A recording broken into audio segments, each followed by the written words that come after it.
Now, it's a frankly heartbreaking claim. More than half of 16 to 25-year-olds surveyed by the Prince's Trust say they don't have a parent they describe as a role model. Almost 1 in 5 have no one at all to offer guidance. And that lack of positive role models can help drive young people into the arms of street gangs and a life of crime. Cordelia Lynch has been to Birmingham, where the authorities believe they're winning the battle against gangs, to find out what's making the difference there. This was probably my most destructive time in my life. This is Arnold Sebutinde's old stomping ground in Birmingham, a dividing line between two rival gangs that dominated the city for 2 decades. We used to carry knives on a regular basis just because it made you feel safer, and which was a bad thing because there's a chance that you might actually go ahead and use that knife. Arnold spent 2.5 years in prison for conspiracy to rob.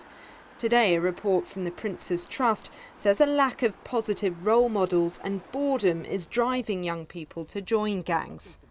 There are some role models here, though, aren't there? Yeah, there are definitely role models, but I think the question is how many role models are ready to really go in and not just interact with the youth, but people who the youth feel they can relate to.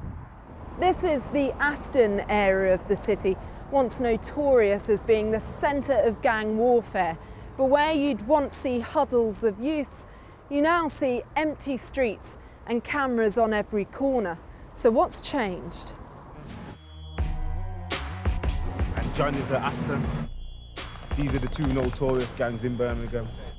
Matthias Schaber-Thompson, once part of the postcode feud, became part of the solution.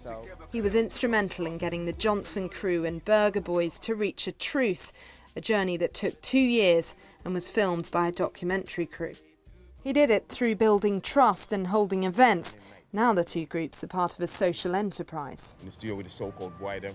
I was fortunate to grow up around people. I knew people, so I could get into people's heads and tell them, you know, let's stop doing this and let's. So I was that person.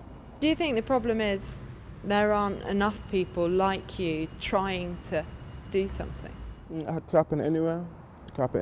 It takes the right person to make that happen. Anything's possible. I'm still out here doing what I do. I don't have support for it. I don't. It's not a job. I don't get paid from 1 mile away to do nothing. So I do it because I have a passion to do it. I can't speak for anyone else. Today's report doesn't tell us anything we haven't heard before. So why, when it comes to gangs, do we keep discussing the same issues time and time again?